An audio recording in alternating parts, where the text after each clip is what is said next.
Hey, what's up, everybody? Happy Sunday. Hope you've had a great weekend. It's time for the updates and news for the week going into the week of the 16th. That's 16th is tomorrow. So we are in the final week of our nutrition challenge, week 5. So far, week 1, we were focusing on 800 grams of fruits and vegetables. Week 2, our focus was balanced meals, so 3 balanced meals a day, all made up of an adequate portion of protein, vegetables, and healthy fat. Week 3, we had our hydration goal. And then week 4 last week was tracking all the food that we ate for the week. Okay, so week 5, we are focusing on intentional movement. Okay, the daily goal is to make time for exercise or movement in your day. And that can look like a number of different things. One, if you come into the gym and do the class WOD, right? Quick and easy way to get a point. If you don't make it into the gym, ways that you can still earn your point are doing at least 30 minutes of continuous intentional exercise type movement. So that could be going for a long walk, that could be hiking Spencer's Butte, running up Mount Pisgah, going for a light run or something like that, as long as it's 30 minutes. All those things count. The intention is that is purposeful, like exercise focused type movement. The other way that you can ensure that you get a point is by getting a minimum of 7,000 steps in your day. So those of you that work office jobs or are more sedentary when you're not at the gym, we're trying to incentivize you to get up and find some time for more movement. That's a big thing.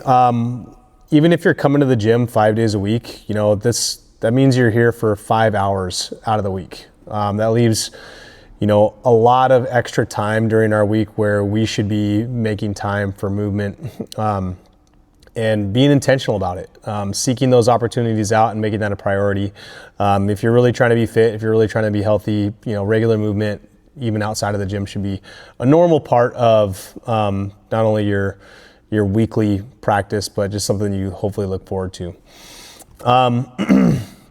So this week, in order to get you have 5 points that you're eligible for every day.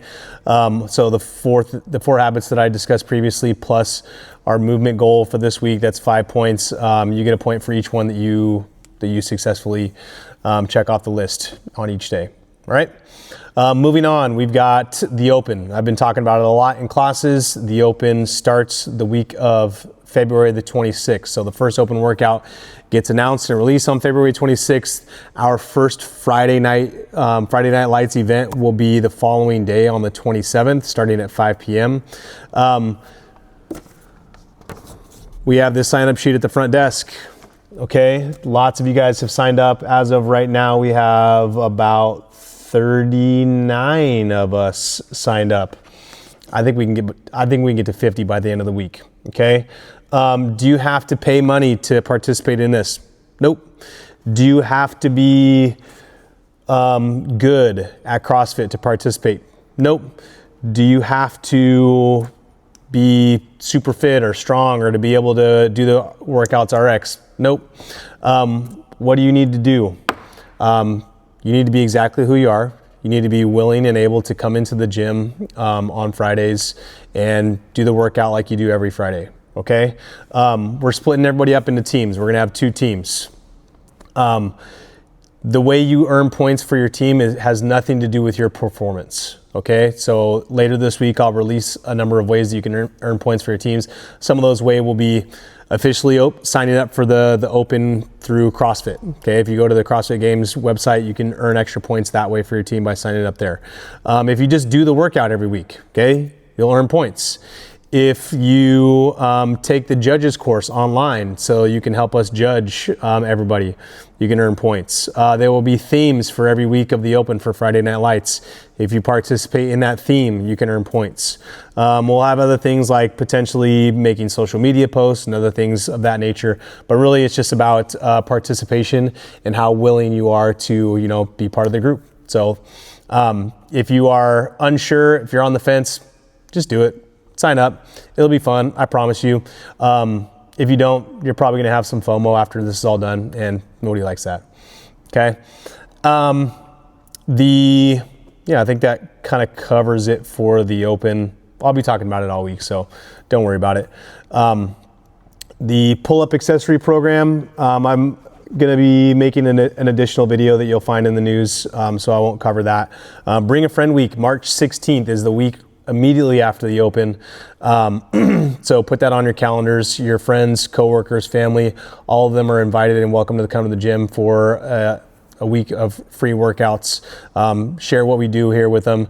If you know that they need it, bring them on in. Okay.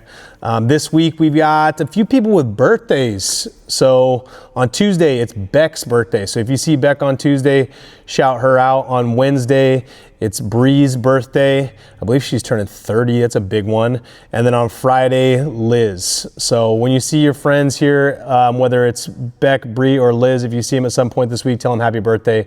Show them a little bit of love. All right. We've also got a handful of new members in the gym. So if you see a face that that looks new to you and you haven't met him yet, say hi, introduce yourself, make them feel welcome, and just show them the way. All right. Let's have a great weekend, or let's have a great week. It's the end of the weekend. I don't know what I'm talking about. It's been a long weekend, but have a great week. I'll see you guys in class.